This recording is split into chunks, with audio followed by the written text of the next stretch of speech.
2 weeks, 14 freaking days. That's how long our marriage lasted before my world detonated. Picture this, unopened wedding gifts stacked in the corner, the scent of lilies still faintly lingering, and me, standing in the wreckage of what was supposed to be forever. I feel like a goddamn fool. My name's Ethan, and until 2 weeks ago, I was a structural engineer happily married to a wildlife vet named Aurora. Now, I don't even know what I am. A divorce statistic, I guess. A cautionary tale. I'm 30, and I thought I had my life together. Designed skyscrapers, made a good living, and found a woman I adored. Aurora, with her messy bun and the way her eyes lit up when she talked about saving injured animals. God, I loved that about her. Past tense. Already past tense. It feels wrong. It all started at one of my construction sites. A hawk had gotten tangled in some rebar, and my site manager called the local wildlife center. That's how I met her. Aurora, stomping onto my meticulously planned site in muddy boots, looking like a beautiful, chaotic force of nature. She knew exactly what she was doing. That's what got me. The guys in their hard hats were gawking, but she just knelt down, spoke softly to the bird, and freed it with these gentle, confident hands. My heart did this weird little stutter. It felt significant. We talked while she treated the hawk, about her recent move to the city, about her passion for wildlife. I offered to show her around, feeling like a nervous idiot. I didn't expect her to say yes, but she did. That one encounter spiraled into 3 years of what I genuinely believed was happiness. We had our disagreements, sure. I worked crazy hours. She turned our apartment into a makeshift animal hospital. We bickered about dishes and laundry, but it felt normal. Real. We wanted the same things: a family, a house, a dog. Dogs, plural, knowing her. We even bonded over hating cilantro. Like, who hates cilantro? Apparently, us. And we both devoured true crime documentaries. Everything slotted into place, like some perfectly engineered structure. Looking back, maybe that's the problem. Maybe it was too perfect. Too easy. The wedding. Aurora wanted a fancy vineyard ceremony. Cost me a goddamn fortune. I bled myself dry for a year, working every overtime shift I could get. But seeing her walk down the aisle, her face radiant, her dad, a terrifying ex-Marine covered in ink, actually crying, it felt worth it. Like every penny, every sleepless night had led to that moment. My college buddies flew in, even Kyle, my best friend, who's been working on some insane project in Dubai. He'd even tried to warn me. Said he'd noticed some red flags with Aurora. I brushed him off. Love is blind, right? Or just plain stupid. The ceremony was beautiful, a goddamn Pinterest dream. Aurora had meticulously planned every detail. The flowers, the music, the vintage wine from that vineyard in Napa we visited on vacation. She even hired a calligrapher for the place cards. Calligrapher. My mom kept saying she'd never seen a more beautiful wedding. Now I wonder if she was just trying to be nice.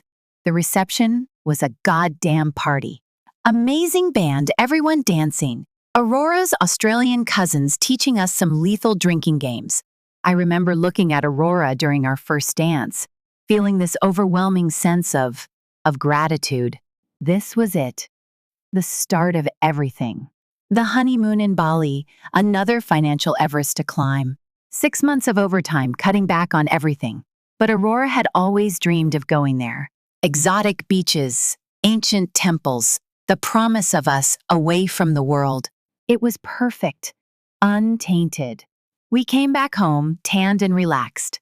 We still had that honeymoon glow, calling each other husband and wife just because we could, wearing our wedding rings like they were sacred artifacts. Aurora was even talking about starting a family next year. Then, bam, everything went to hell. 2 weeks after we got back. 2 freaking weeks. Aurora started acting strange, distant, like a completely different person had possessed her body. Looking back, the signs were there. I was just too blinded by love, or maybe just plain arrogance, to see them. First, the phone. She used to nag me for checking work emails during dinner. Suddenly, she's the one glued to her screen, hiding her phone under the table, jumping when I walked into the room.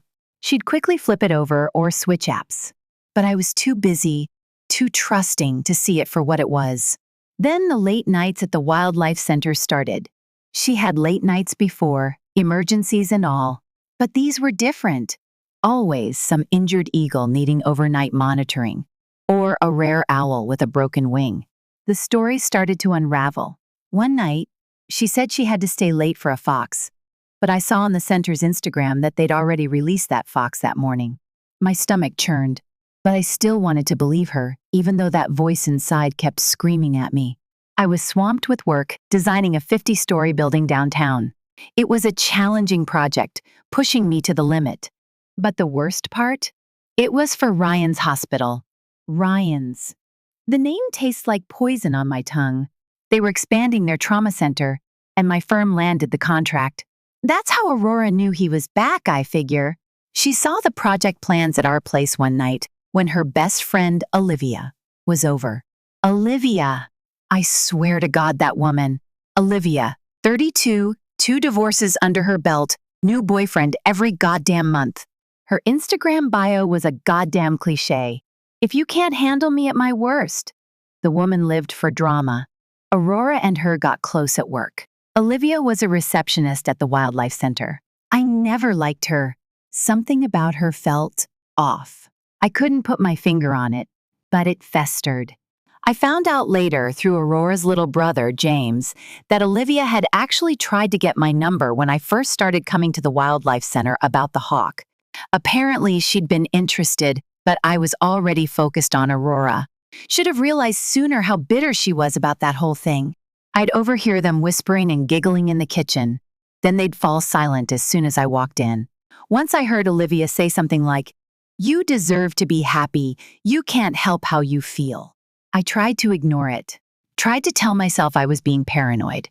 Looking back, Olivia was basically pouring poison into Aurora's ear, 24/7. I remember the exact morning everything fell apart. I was in my home office, buried in these goddamn foundation plans. Had been up since 5 a.m., trying to crack some structural problem. I was running on caffeine and fumes. Aurora comes in looking like she hadn't slept, still in her pajamas, even though it was 11 a.m. She sits down on the couch in my office and starts crying. Not normal crying. The ugly crying kind where you can barely understand what someone's saying. I thought someone had died. Maybe one of her patients. Some beloved animal she couldn't save. My stomach clenched, preparing for the grief. But no, it was worse. Infinitely worse. Olivia had convinced her to meet up with her ex, Ryan, a few days ago. Apparently, they'd been texting for weeks before that. Weeks? Before that, while I'm sleeping next to her every night? Fucking disgusting. Ryan wasn't just any ex. He was her college sweetheart, the guy she dated for 4 years before he left to join Doctors Without Borders in Africa. Now he's back in town, working as some hotshot trauma surgeon at the local hospital. And this piece of shit actually told Aurora he'd made a huge mistake leaving her. Said he still had feelings for her. And instead of telling him to get bent, like any sane married person would, Aurora's sitting there crying about how confused she is, how she needs to figure things out. She actually sat there in my goddamn office and tried to explain to me how Olivia helped her realize she had unresolved feelings that she needed to explore. Said she owed it to herself to figure out if she still had feelings for Ryan before fully committing to our marriage. I'm sitting there, stunned. We're already married. The thank you cards from our wedding weren't even sent out yet. What the actual fuck? And you want to know the most infuriating part? She tried to make it sound like she was doing me a favor. Said something like, "I need to be sure about us so we don't end up divorced in 5 years when we have kids." I just stared at her, probably looking like a goddamn idiot with my mouth hanging open. My carefully constructed world collapsing around me. Looking back, Olivia's whole plan was so goddamn obvious. She's the one who accidentally mentioned to Aurora that Ryan was back in town. Started casually bringing him up in conversation. showing Aurora his social media posts about being back from Africa. Classic manipulation. And Aurora fell for it completely. But here's where it gets real. Instead of doing what she probably expected, begging her to stay, crying, promising to be a better husband, whatever, I just started laughing. Not happy laughter. The kind you do when something is so fucked up it's almost funny. A hysterical release of tension. She looks at me like I'm having a mental breakdown. Maybe I was, TBH. Then I did something that surprised even me. I opened my laptop, Googled best divorce lawyers in our city, and started making calls. Right there, in front of her. Aurora completely freaked out. "What are you doing?" I said I needed time to think. Not that I wanted a divorce. I looked her dead in the eyes and said, "No. What you need is to get the fuck out of my house." Not my proudest moment, I'll admit. But hey, I was running on 2 hours of sleep and my whole life was imploding. She starts crying harder, saying I'm being unfair, that I don't understand how complicated this is for her. Then she hits me with this: Ryan was my first love. I need to know if there's still something there. I'll always wonder what if I don't explore this. That's when I lost it. Told her, you know it's not complicated? Marriage vows. You either meant them or you didn't. And clearly you didn't. Then she tried to turn it around on me. Said I was being controlling and unsupportive by not letting her figure out her feelings. Said Olivia told her that any man who truly loved her would understand and give her space to figure things out. Oh, really? You want supportive? I pulled up our wedding video on my phone. Had to scroll past hundreds of goddamn honeymoon pictures to find it. Made her watch the part where she promised to forsake all others. Asked her if she was lying then or just lying now. She got real quiet after that. Then tried a different approach. Said maybe couples counseling would help, that we could work through this together. I told her the only thing I needed to work through was finding a good lawyer. Then she dropped the bomb that really showed what kind of person she is. She says, Ryan's just coming off a 36-hour shift at the hospital. He said I could come stay with him while we figure this out. She already had bags packed in her car. Had been planning this for days. Already moved some of her stuff to his place while I was working my ass off on this goddamn skyscraper. She was literally planning her exit strategy with her ex. Cool. Cool, cool, cool. I wish I could say I kept my cool. But nah. I started going through our wedding gifts, most still unopened, and literally making 2 piles. She's not getting, and she can have. Real mature, I know. Then I called my buddy Kyle, the one in Dubai. He got on the first flight back. True bro move. Aurora tried to say I was being dramatic, getting him involved. I reminded her she's the one who got her ex and toxic bestie involved in our marriage, so maybe sit this one out. The next few hours were a blur. Aurora kept switching between crying, trying to explain herself, and getting mad at me for not being understanding. Understanding of what, exactly? That my wife's getting ready to cheat on me with her ex and wants my permission? The whole time she kept saying shit like, I still love you, and this doesn't mean I don't care about you. And my personal favorite, you'll always be special to me. Like she was breaking up with a high school boyfriend, and not her husband of 2 weeks. I finally told her she had 2 choices. Either cut all contact with Ryan immediately, and we maybe try to work through this, or leave right now and we're done. Forever. She literally said, why does it have to be so black and white? That's when I knew it was over. Told her to get out and not come back. She tried to hug me before leaving. The audacity. I just walked away. The sound of her car driving off is still stuck in my head. Watched her pull away from our dream house, probably heading straight to Ryan's place, while our goddamn wedding cards were still sitting on the kitchen counter. Spent that night getting blackout drunk with Kyle on our back patio. He'd landed by then.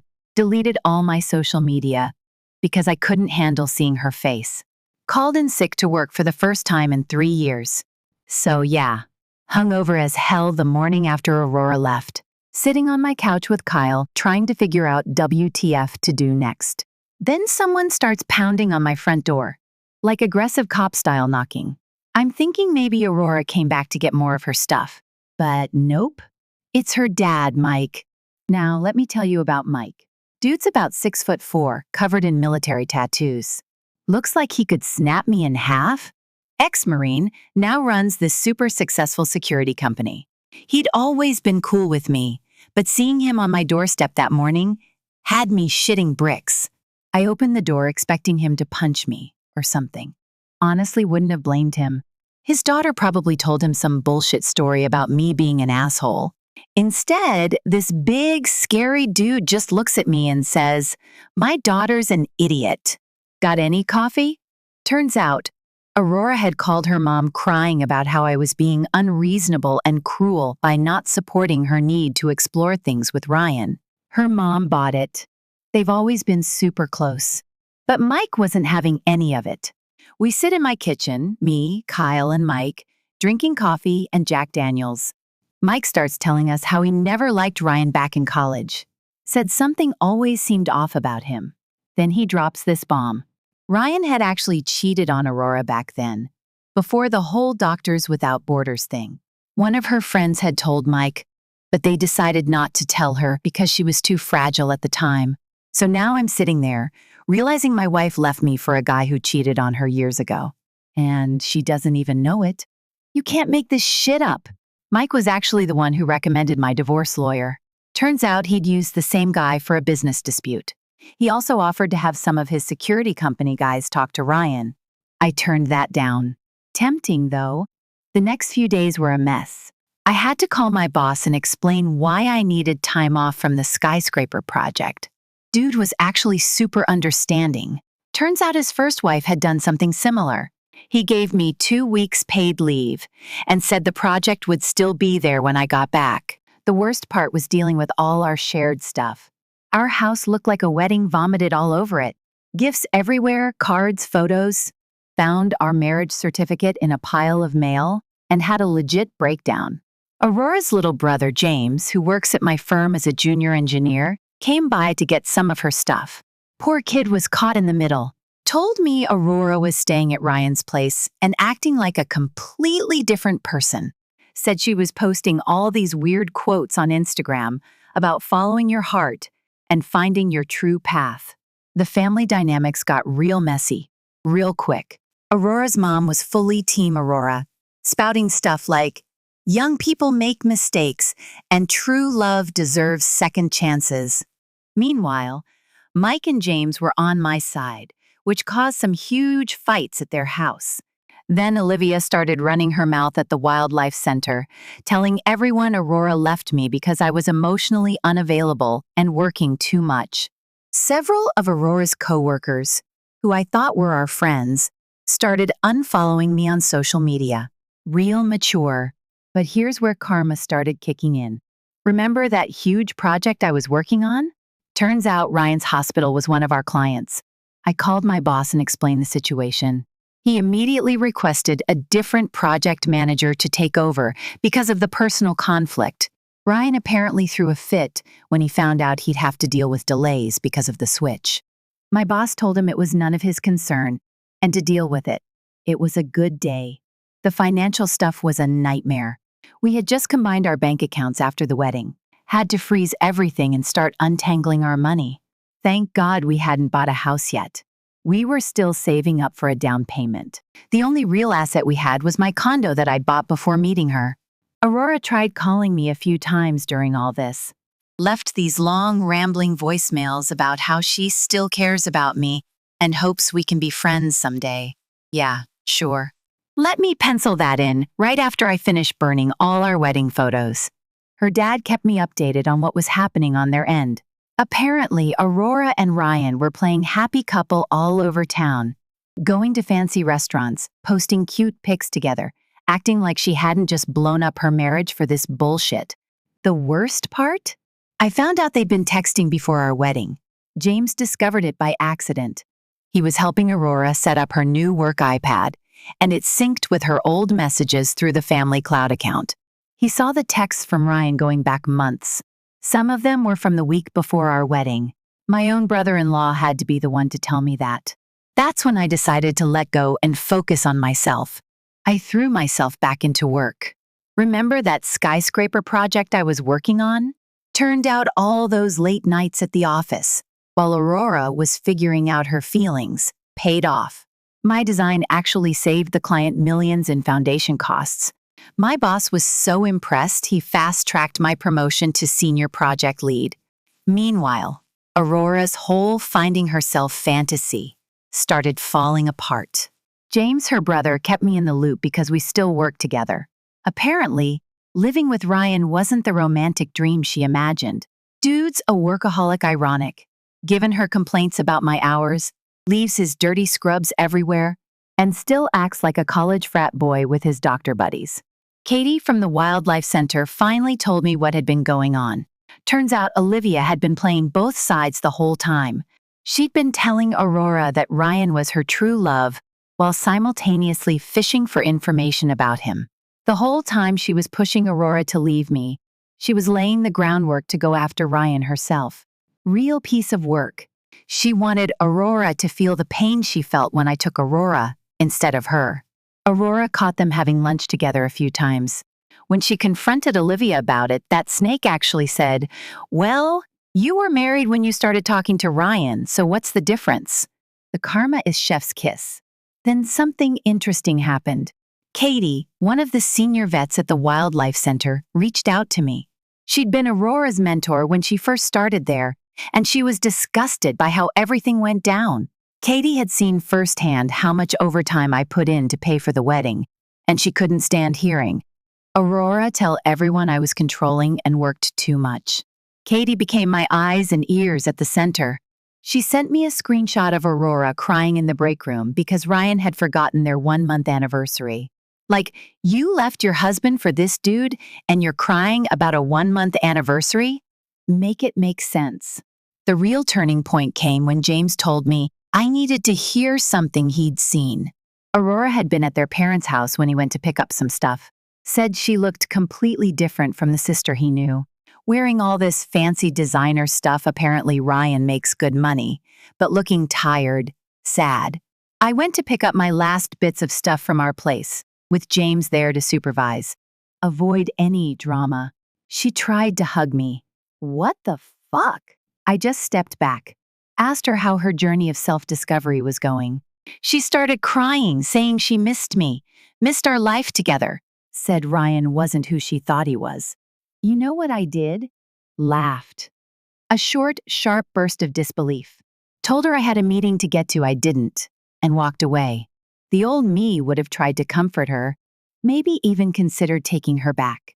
New me just got a protein shake and crushed my deadlift PR that night. Then I got a call from a headhunter about this massive project in Singapore. They had heard about my foundation design solutions and wanted me to lead their new eco-friendly skyscraper development. 2-year contract, 7 figures, full relocation package. I took it without hesitating. When the news got around, because people talk, Aurora showed up at my office. She was hysterical, saying I couldn't leave, that she was confused about her feelings, that maybe she'd made a mistake. I just looked at her and said, "That sounds like a you problem," and went back to my blueprints. The look on her face was priceless. Apparently, one of Ryan's coworkers saw Aurora crying in my office and told him about it. Ryan, being the insecure man-child he is, completely lost his shit. Started blowing up Aurora's phone, demanding to know why she was talking to me. Mind you, this is the same dude who had no problem texting my wife before our wedding. But sure, bro, go off. But here's where it gets really good. While Ryan's having his little meltdown about Aurora talking to me, guess who was blowing up his phone? Yep, Olivia. Turns out they'd been having lunch together pretty regularly. And by lunch, I mean meeting up in his office when Aurora was at work. How do I know this? Steve, the project manager who took over the hospital contract after I stepped away, saw them together constantly during site meetings. Being a decent guy, he kept me in the loop. Sent me photos of them looking pretty cozy during what were supposed to be professional consultations. The same girl who helped Aurora blow up our marriage was making moves on her new man.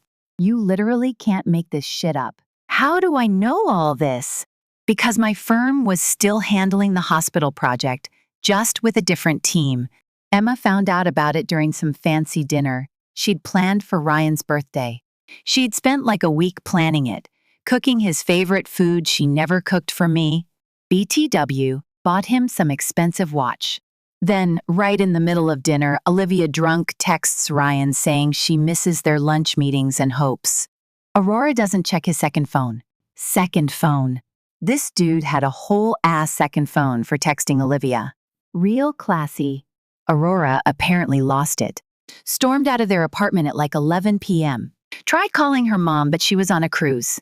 Called her dad, but he basically told her, "You made your bed, lie in it." Called her brother James, but he was working late at our firm. On my team now got him promoted last week. Guess who she ended up calling? Me. At midnight. Crying about how Ryan was just like all other men and how she made a huge mistake and how she never should have left. I let it go to voicemail. Sent that straight to my lawyer, though. The next day was pure chaos at the Wildlife Center. Aurora showed up to work to find Olivia acting like nothing happened. They had this massive screaming match in the break room. Katie, bless her, had the presence of mind to record the whole thing on her phone. She sent it to me right after, knowing I'd need it for the divorce proceedings. The best part? In the middle of their fight, Ryan shows up trying to explain. Says he and Olivia were just friends and Aurora was overreacting. Then Olivia, this absolute snake, looks Aurora dead in the eyes and says, "At least I waited until he was single." Unlike some people, the Wildlife Center actually had to call security. Aurora and Olivia both got written up. Ryan got escorted out. It was beautiful chaos.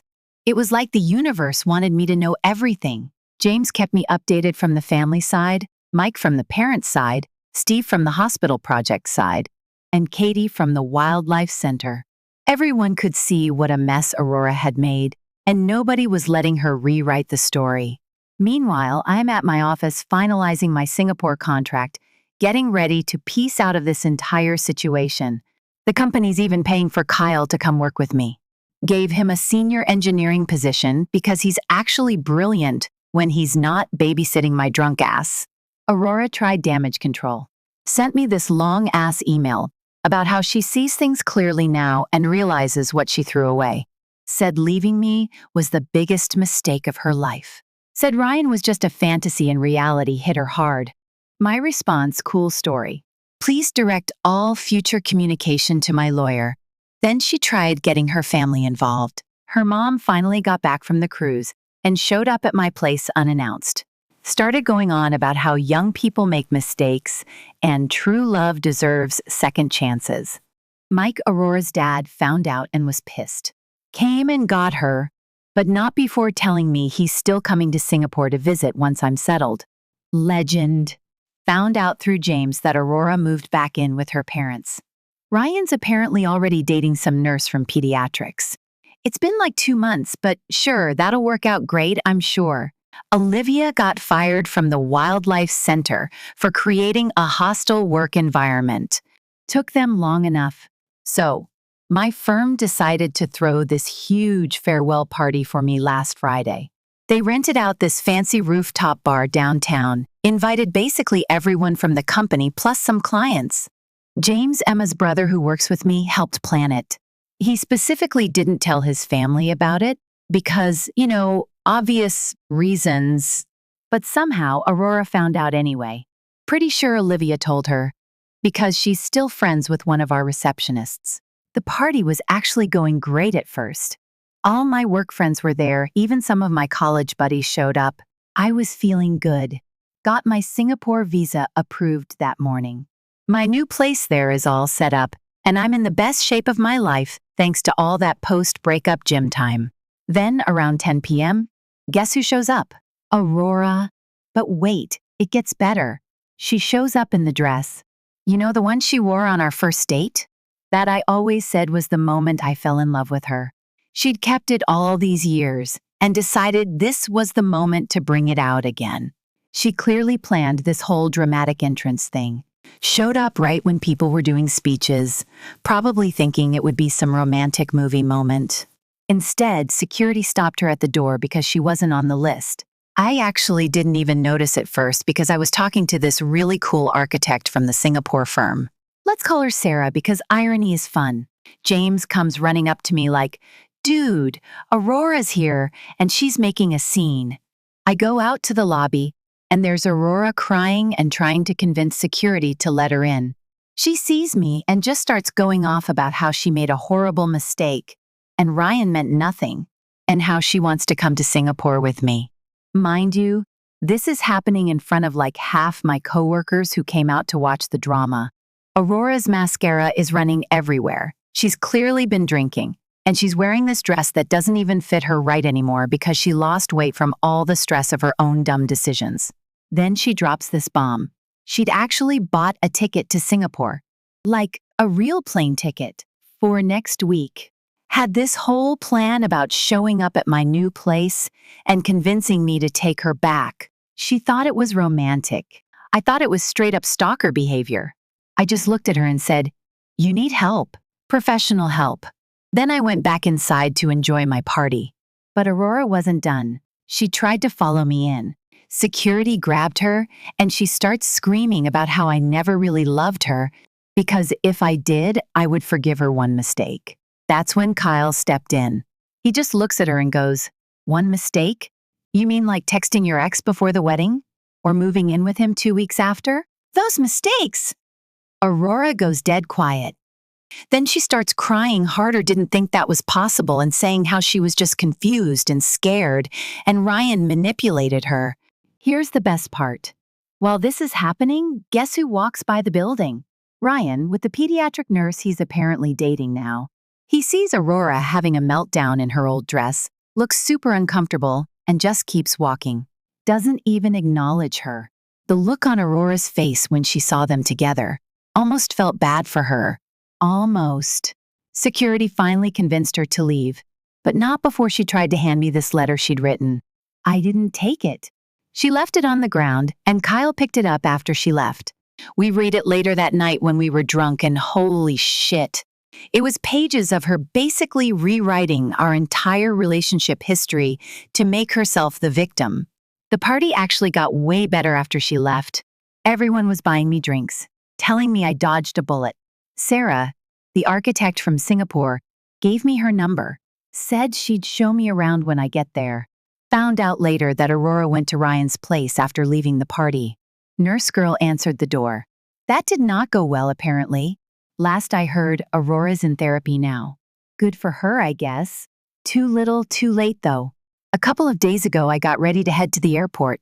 I had everything packed, said goodbye to my parents, got my place ready for the renters, was feeling pretty good about everything.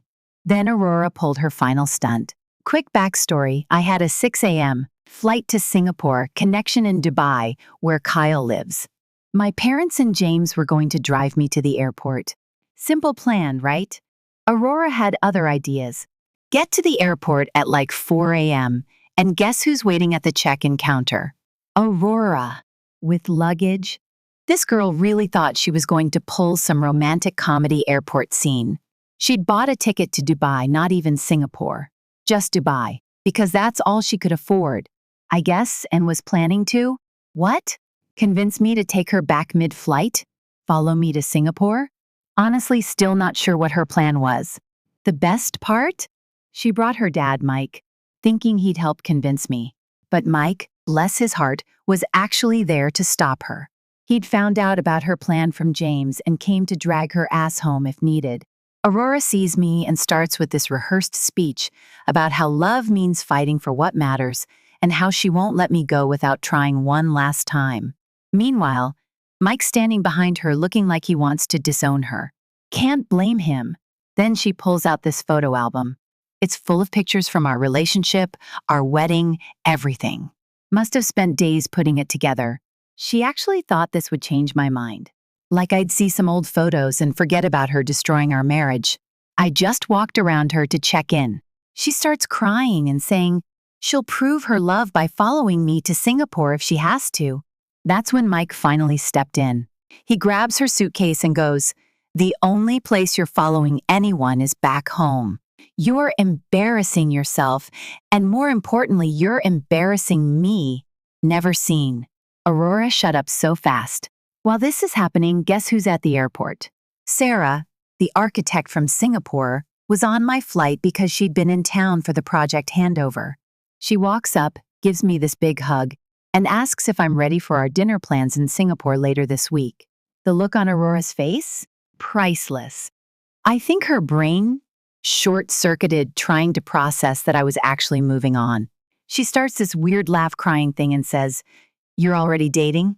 I thought what we had was special. I finally had enough and said something I'd been wanting to say for months. What we had was special, and you traded it for a fantasy with a guy who's already moved on to someone else. That's on you, not me. Mike practically had to drag her out of the airport. Last thing I heard was her crying about how I was being cruel by moving on. The irony of that statement, just wow. The flight was actually amazing. Got bumped to first class, had some drinks with Sarah, talked about architecture and life. Turns out we have a lot in common. She's brilliant, driven, and most importantly, single. We're having dinner tomorrow. Landed in Singapore a few hours ago. My new place is insane. View of the whole city, private pool. Just got a text from Mike. Aurora's finally agreed to get serious about therapy. She moved back home, quit her job at the wildlife center, too much drama with Olivia still hanging around, and is apparently working on herself. Good for her, I guess. Ryan? Last I heard, he's engaged to the nurse.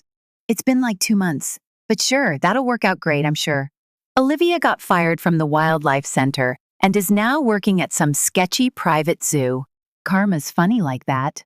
Looking out at the Singapore skyline right now and feeling pretty good about life. Tomorrow I start work on the biggest project of my career. Next weekend I have a date with a gorgeous architect. My best friend and Aurora's brother, who's more my brother now, TBH, are joining me here soon. Sometimes the worst things that happen to you lead you to the best places. To everyone who followed this crazy story, thanks for the support. Special shout out to everyone who told me to hit the gym and focus on myself. You were right. And Aurora? If you're somehow reading this, I know you still check my Reddit, even though I made a throwaway. I honestly hope you figure your shit out, but I won't be around to see it. Time to start my new life. A life free from the ghost of what I thought I had. It's not just a geographical change, it's a complete internal overhaul. Ethan 2.0, powered by self-respect and a healthy dose of skepticism. Final edit, stop asking for Sarah's social media. Not going to happen. Edit to yes, I kept the photo album. Going to mail it back to Aurora's parents. Some memories aren't mine to keep. It's the right thing to do, even if a tiny part of me wanted to burn every single page. Edit 3. For everyone asking about prenups. Yeah, learned that lesson the hard way. Already talked to a Singapore lawyer about protecting my assets going forward. Never making that mistake again. Ignorance is expensive, and heartbreak is a goddamn bank robber. Final edit. Holy shit. This blew up. Thanks for all the awards, but maybe donate to your local animal shelter instead. At least some good can come from this mess. A small token of repayment for the emotional support Aurora and her wildlife center inspired in my life. The first few weeks in Singapore were a whirlwind. My days were consumed by the skyscraper project. The complexity of the design, the logistics, the sheer scale of the undertaking, it was exactly what I needed to keep my mind occupied. It was challenging, fulfilling, and a distraction from the pit of emptiness that occasionally threatened to swallow me whole. The evenings were less predictable. Exploring the city with Sarah became my lifeline. She introduced me to hidden hawker stalls, serving the most incredible food I'd ever tasted. She navigated the bustling night markets with the ease of a local. She showed me ancient temples nestled between towering skyscrapers, a constant reminder that history and modernity could coexist. With each passing day, I found myself drawn to her wit, her intelligence, and her genuine warmth. She wasn't just a distraction, she was a breath of fresh air. We talked about architecture, about travel, about our dreams for the future. We laughed, We shared stories, and slowly but surely, I started to feel something. Something real. Something new. Kyle arrived a few weeks later, bringing with him his infectious energy and unwavering support. Having him by my side felt like a homecoming, even though we were thousands of miles away from everything familiar. We explored the city together, reliving old memories and creating new ones. We worked on the skyscraper project side by side, pushing each other to be better, to be stronger. James joined us a month after that. Seeing him thrive in Singapore, away from the constant drama of his family, filled me with a sense of pride. He was talented, driven, and eager to learn. It felt good to be able to offer him an opportunity to escape, to build a life free from the shadows of his sister's choices. The three of us became this strange little chosen family, bound together by shared experiences and a desire to move forward. We worked hard, we partied harder, and we genuinely supported one another. I even started seeing a therapist. Someone recommended through the Singapore hospital, a woman who was warm, insightful, and pushed me to confront the demons I was carrying. It was slow progress, painful at times, but with each session I felt lighter, more resilient, more capable of building a future that wasn't defined by the wreckage of my past. Months turned into a year. The skyscraper project was nearing completion, pushing towards the construction phase. I was thriving professionally, leading a team of incredibly talented engineers and architects. I'd rediscovered my passion for design, allowing myself to innovate and create in a way I hadn't dared before. Sarah and I had become inseparable. Our relationship blossomed into something deep and meaningful.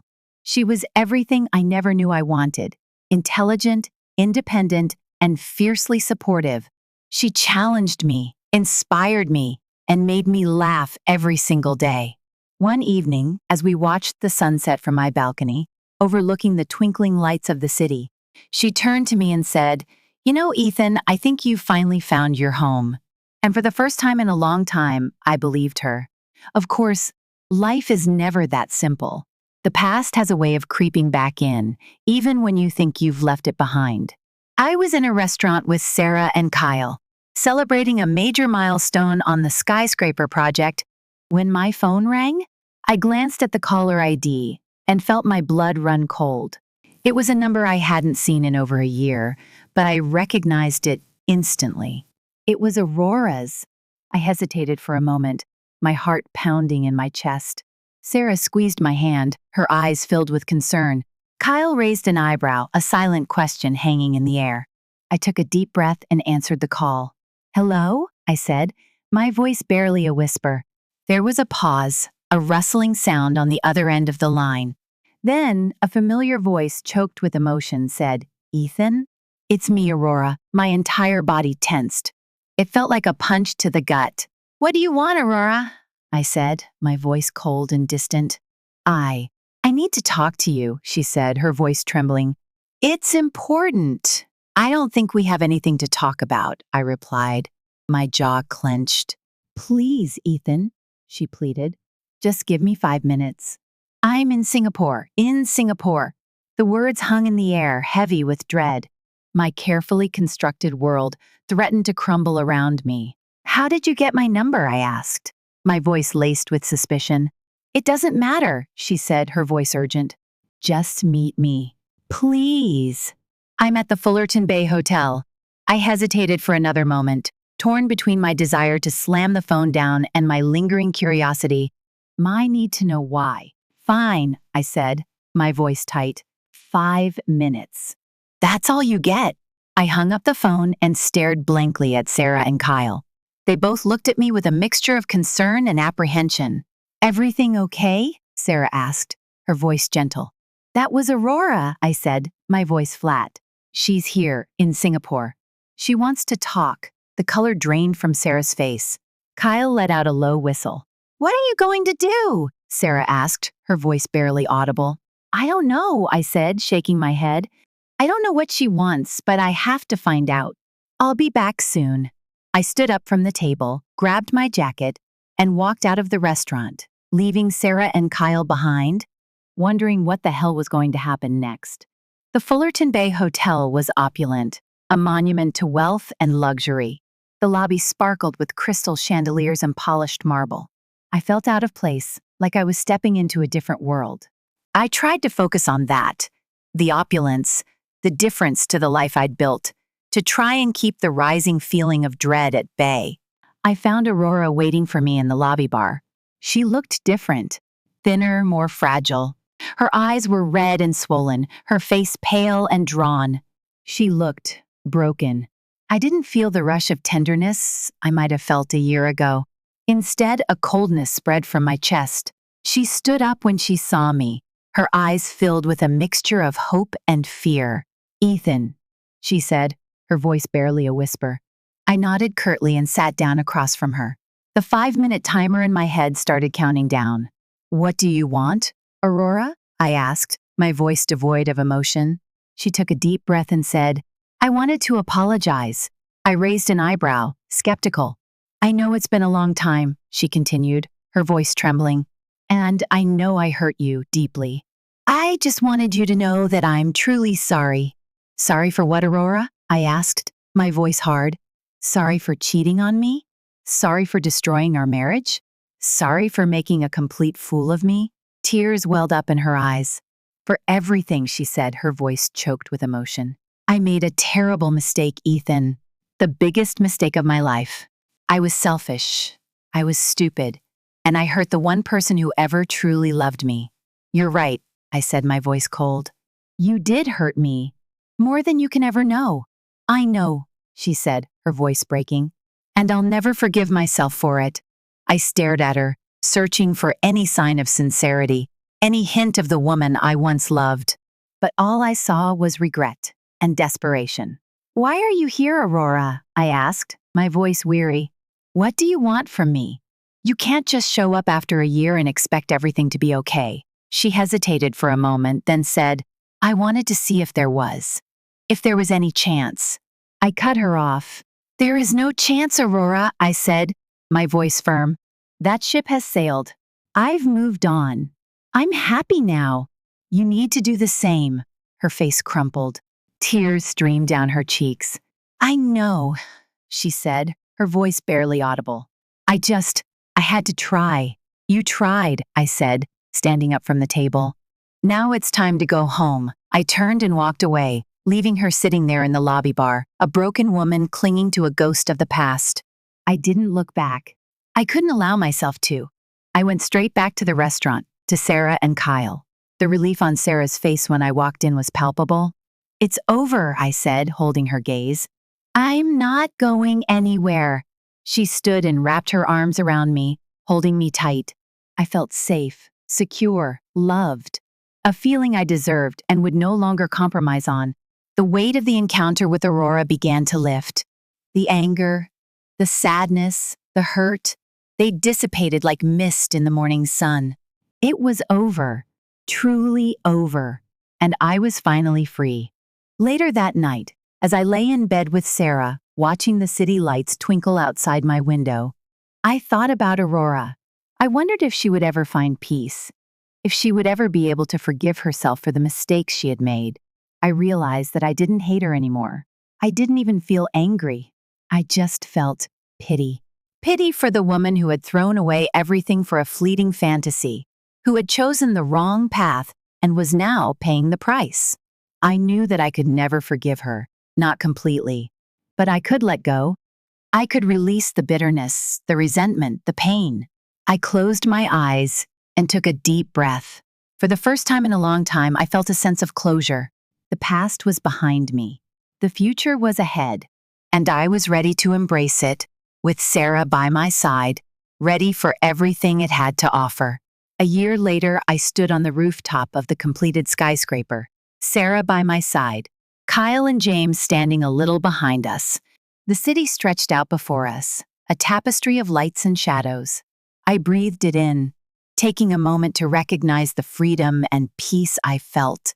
The project had been a resounding success, a testament to the hard work and dedication of our team. I had earned the respect of my peers, the admiration of my clients, and the fulfillment of creating something truly remarkable. Sarah had continued to inspire me, challenging me to be better, to dream bigger. Our relationship had deepened, strengthened, and grown into something I never thought possible. We were a team, a partnership, a love story in the making. "What are you thinking about?" Sarah asked, her voice soft. I smiled and turned to her, taking her hand in mine. "I'm thinking about how lucky I am," I said, my voice filled with gratitude. "How I almost lost everything, and how I ended up finding something even better." She smiled back, her eyes sparkling with happiness. "You deserve it, Ethan," she said, squeezing my hand. "You've come so far." I looked out at the city again, at the towering skyscraper that I had designed, at the life that I had built. I had risen from the ashes, stronger, wiser, and more resilient than ever before, and I knew with absolute certainty that I was finally home.